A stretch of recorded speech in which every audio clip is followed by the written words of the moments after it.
లంకాల దీపక్ రెడ్డి గారు బరిలో దిగబోతున్నారు కాదు, దిగిండ్రు ఆల్రెడీ. విజయం వైపు దూసుకెళ్తున్నారు. భారతీయ జనతా పార్టీ గత ఎలక్షన్లో లంకాల దీపక్ రెడ్డి గారు భారతీయ జనతా పార్టీ క్యాండిడేట్గా పోటీ చేసి 25,000 ఓట్లు తేవడం జరిగింది. ఈసారి 25,000 మెజారిటీతో భారతీయ జనతా పార్టీ అభ్యర్థి గెలవబోతున్నాడు. అంటే ఎందుకంత ధీమా, మీరు ఎందుకంత కాన్ఫిడెన్స్ మీకు? ఫస్ట్ అయితే జూబ్లీహిల్స్ కాన్స్టిట్యున్సీలో ఎక్కడ అభివృద్ధి జరగలేదండి. గతంలో ఉన్నటువంటి ఎమ్మెల్యే గారు కానివ్వండి, ఇప్పుడు వచ్చేటోళ్ళు, ఇప్పుడు ఏదైతే కాంగ్రెస్ ప్రభుత్వం ఉన్నదో వీళ్ళు కానివ్వండి, ఎవ్వరు కూడా జూబ్లీహిల్స్ కాన్స్టిట్యున్సీని పట్టించుకున్న పాపాన పోలేదు. ఎక్కడ చూసినా రైమత్ నగర్ కానివ్వండి, షేక్పేట్ కానివ్వండి, ఆ స్లమ్ ఏరియాస్ అండి, ఎక్కడ పేరుకే జూబ్లీహిల్స్, కానీ ఇది పెద్ద స్లమ్ అండి. ఇది పెద్ద స్లమ్, 1-2 డివిజన్లు తప్ప మిగతాదంతా స్లమ్ అండి. ఎక్కడ సివరేజ్ ప్రాబ్లము, డ్రైనేజ్ వ్యవస్థ బాగలేదు, రోడ్ వ్యవస్థ బాగలేదు. అస్సలు దీన్ని ఎవరు పట్టించుకోలేదండి. దీన్ని అభివృద్ధి కావాలంటే భారతీయ జనతా పార్టీకి ఓటు వేస్తేనే ఇక్కడ అభివృద్ధి జరుగుతుందని ప్రజలు నమ్ముతున్నారు గట్టిగా. మేము ప్రతి ఇంటికి వెళ్ళినప్పుడు, ప్రజలతో మాట్లాడినప్పుడు నరేంద్ర మోదీ గారు చేస్తున్నటువంటి సేవలు కానివ్వండి, భారతీయ జనతా పార్టీ ఏ విధంగా పనిచేస్తుంది అనేది దేశం మొత్తంలో చూస్తున్నారు. వాళ్ళకు కూడా నమ్మకం కలిగింది. భారతీయ జనతా పార్టీ ఇక్కడ గెలిస్తే మాకు అభివృద్ధి జరుగుతుంది అనే ప్రజలు ధీమాతో ఉన్నారండి. ప్రజలు ఎదురు చూస్తున్నారు. భారతీయ జనతా పార్టీ ఓటేసి ఈసారి మా కాన్స్టిట్యున్సీని అభివృద్ధి చేసుకుందామనే దిశలో ఉన్నారు.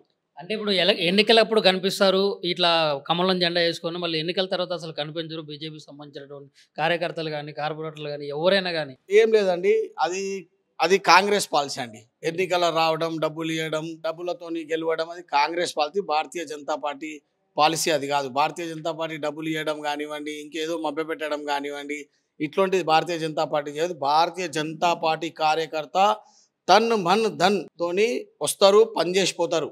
కానీ ఇప్పుడు కొంతమంది అంటున్నారు ఇక్కడంతా బయటికి వెళ్ళి వస్తున్నారని. బయటికి వెళ్ళి ఎవరు లేరండి. ఇక్కడ కార్యకర్తలు కూడా పనిచేస్తున్నారు. బయటికి వెళ్ళి మాకు సంబంధించి రాష్ట్ర నాయకులు కానీ, నగర నాయకులు కానీ ఇన్ఛార్జ్గా వచ్చి పనిచేస్తున్నారు తప్ప బయటి వాళ్ళు కాదు. ఇక్కడ స్థానికులు అందరూ, ప్రతి ఒక్క భారతీయ జనతా పార్టీ కార్యకర్త భారతీయ జనతా పార్టీని గెలిపించుకోవడానికి సాయశక్తులా పనిచేస్తున్నారు. ఇప్పుడు అంత పెద్ద భారీ ర్యాలీ తీశారు కదా, అధికార పార్టీ కూడా తీయలేనటువంటి అంత పెద్ద ర్యాలీ తీయడానికి ముఖ్య ఉద్దేశం ఏంది?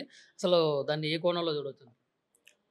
అది భారతీయ జనతా పార్టీ శక్తి అండి. ధర్మం కోసం, దేశం కోసం పాటుపడే కార్యకర్తలు, ప్రతి ఒక్క యువకుడు దేశం పట్ల చిత్తశుద్ధి ఉన్నా, ధర్మం పట్ల చిత్తశుద్ధి ఉన్నా, ప్రతి ఒక్క యువకుడు భారతీయ జనతా పార్టీ ఏ కార్యక్రమం చేసినా ముందుకు వస్తారు, పెద్ద సంఖ్యలో దూసుకెళ్తారండి. అయితే ఇప్పుడు బీజేపీ నుంచి మరి దీపక్ రెడ్డి గారు ఎటువంటి హామీలు ఇస్తున్నారు? ఆయన ఖచ్చితంగా గెలిపించాలని చెప్పేసి ప్రతి కార్యకర్త దగ్గర నుంచి కూడా కష్టపడుతూ ఉన్నారు కదా, మరి ఏం చెప్పి ఊట్లాడుతున్నారు? భారతీయ జనతా పార్టీ మరియు దీపక్ రెడ్డి, లంకాల దీపక్ రెడ్డి అభ్యర్థి, భారతీయ జనతా పార్టీ అభ్యర్థి, మా లక్ష్యం ఒకటే, అభివృద్ధి. ఇక్కడ నీటి వ్యవస్థ బాగలేదు, సివరేజ్ లైన్లు బాగలేవు. నేను ఒక జిహెచ్ఎంసీ కార్పొరేటర్ అండి. మాకు తెలుసు పరిస్థితి ఎట్లుంటుంది, ప్రజలు ఏం కోరుకుంటారో మాకు తెలుసు. స్థానిక ప్రజలకు కావలసినది మంచినీటి వ్యవస్థ, డ్రైనేజ్ వ్యవస్థ, రోడ్ వ్యవస్థ. స్ట్రీట్ లైట్లు లేవండి ఇక్కడ. స్ట్రీట్ లైట్లు వెలుగుతలేవు. అసలు ఏం చేస్తున్నది ప్రభుత్వము? 6 హామీలు అన్నారు కదా. నేను ఇంటింటికి వెళ్ళిన, అమ్మ మీకు 2,500 ఇచ్చిరా అని అడిగిన. ఒక్కరికి కూడా 2,500 ఇప్పటి వరకు ఇవ్వలేదు. ప్రభుత్వము మభ్య పెడుతున్నది, కాలం గడుపుతున్నదండి. 2 సంవత్సరాలు గడవనికి వచ్చింది. ఇప్పటి వరకు ప్రభుత్వం ఏదైనా నిర్ణయం తీసుకున్నది లేదు, పని చేసిందే లేదు. ప్రజలను మభ్య పెడుతున్నారు, తెలంగాణను మోసం చేస్తున్నారు. గత ఉన్న పాలకులు మోసం చేశారు, ఇప్పుడున్న పాలకులు కూడా ప్రజలను మభ్యపెట్టి మోసం చేస్తున్నారండి. అంతకుమించి వీళ్ళు ఏం చేయరు, కాలం గడపడానికే పని చేస్తున్నారు తప్ప ఆయన మీద ఈయన ఏడుస్తాడు, ఈయన మీద. ఇద్దరు తోడు దొంగలు తెలంగాణ ప్రజలను దోసుక తింటున్నారు. కాబట్టి భారతీయ జనతా పార్టీ వైపు ప్రజలు చూస్తున్నారు. ప్రజలు భారతీయ జనతా పార్టీకి ఓటేసి ఇక్కడ మార్పు తేవడానికి ప్రయత్నం చేస్తున్నారు. ప్రస్తుత కేంద్ర మంత్రి మరి కిషన్ రెడ్డి గారు ఈ ఎంపీగా పనిచేసినప్పుడు మరి ఇక్కడ ఎటువంటి అభివృద్ధి లేదు, ఎటువంటి ఏ సమస్య ఉన్నా కానీ, ప్రధాన సమస్యలు మీరు చెప్పినటువంటి డ్రైనేజీ సమస్యలు ఎన్నోసార్లు తీసుకుపోయినా కానీ అక్కడ పరిష్కారం అయితే జరగలేదు అన్నట్లు కూడా ఇక్కడ పబ్లిక్ అయితే చెప్పడం జరిగింది. మీరేమంటారు?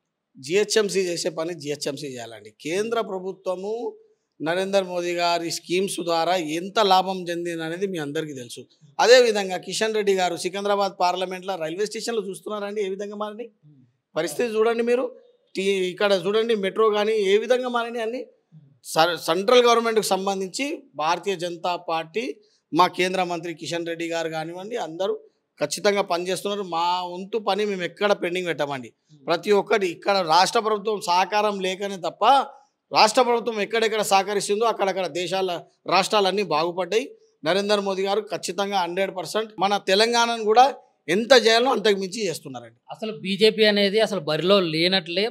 ఇక్కడ ఉన్నటువంటి ప్రధానంగా బరిలో ఉన్నటువంటి పార్టీలు ఏంటంటే ఒకటి కాంగ్రెస్, ఒకటి బీఆర్ఎస్ నుంచి మాగంటి సునీత గారికి ఏదో ఒక సానుభూతితోనో లేకుంటే ఏదో రకంగా ఓట్లో పడే అవకాశం ఉందని అతను ఇటీవల అంటే అధికార పార్టీ ఉంది కాబట్టి ఆండదండలతో ఖచ్చితంగా ఈ హైదరాబాదు ప్రాంతంలో అయితే ఈ సీట్ని ఎట్లయినా కనుక గెలిపించుకోవాలనే ప్రయత్నంలో కాంగ్రెస్. లేదండి, మాగంటి గోపీనాథ్ గారి ఫ్యామిలీకి టికెట్ ఇవ్వడం జరిగింది. ఈ సానుభూతి అంటున్నారు, సానుభూతి ఎక్కడ పనిచేయదండి. గతంలో కూడా మనం చూసినాం, సానుభూతి ఉండదు. ప్రజలు అప్డేట్ అయినారు. ప్రజలను మోసం చేసే ప్రయత్నం చేస్తే మనం మోసపోతాం. ప్రజలందరూ అందరి నాలెడ్జ్లో ఉంది, అందరికీ తెలుసు. ఈరోజు అభివృద్ధి ఎవరికి చేస్తారో వాళ్ళకే ఓటేస్తారు ప్రజలు. ప్రజలను ఎప్పుడు మోసం చేసే ప్రయత్నం చేసిన నాయకుడు ఎప్పుడు గెలవలేదు.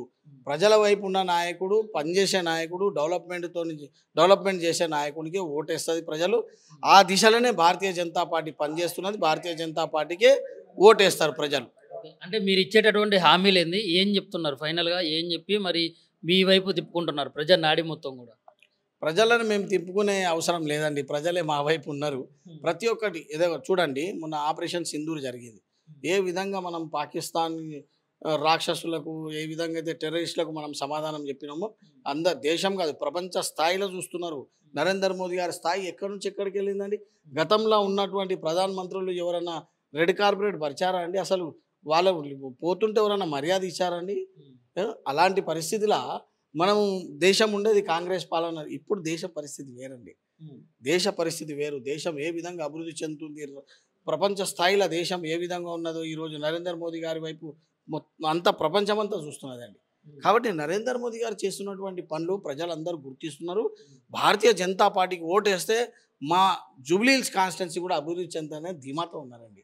వాళ్ళ నమ్మకాన్ని వమ్ము చేస్తాము. ఖచ్చితంగా ఒక్కొక్క ఓటు ప్రజలు వేసే ఓటుకు ప్రతి ఓటుకు మేము న్యాయం చేస్తాము. ప్రతి ఓటుకు మేము డెవలప్ చేసి ఈ కాన్స్టిట్యున్సీని కాపాడుకుంటాము. ఇప్పుడు బై ఎలక్షన్ అనగానే బీజేపీ పార్టీకి బాగా కలిసి వచ్చేటటువంటి ఎలక్షన్ అన్నట్లు చూసుకోవచ్చు. అంటే హుజూరాబాద్ దగ్గర నుంచి కూడా బాగా కలిసి వస్తాయి అన్నమాట. మరి ఇప్పుడు ఈ బై ఎలక్షన్లో ఖచ్చితంగా బీజేపీకి కలిసి వస్తుంది అంటారా? బై ఎలక్షన్లో మీరు గతంలో చూసిరు, ఈటల రాజేందర్ గారు కానివ్వండి, రఘునందన్ గారు కానివ్వండి, వీళ్ళందరూ ఏ విధంగా అయితే మనకు కలిసి వచ్చిందో అది కూడా ఈసారి కూడా కలిసి వస్తుందని ధీమాతో ఉన్నాము, నమ్మకంతో ఉన్నాం. ఖచ్చితంగా భారతీయ జనతా పార్టీ జూబ్లీహిల్స్లో భారతీయ జనతా పార్టీ జెండా ఎగరవేస్తాం. 100% ప్రజలందరూ మా వైపు ఉన్నారు. ఖచ్చితంగా ప్రజల ఆశీర్వాదంతో మా నాయకుడు అసెంబ్లీకి వెళ్తాడు. భారతీయ జనతా పార్టీ.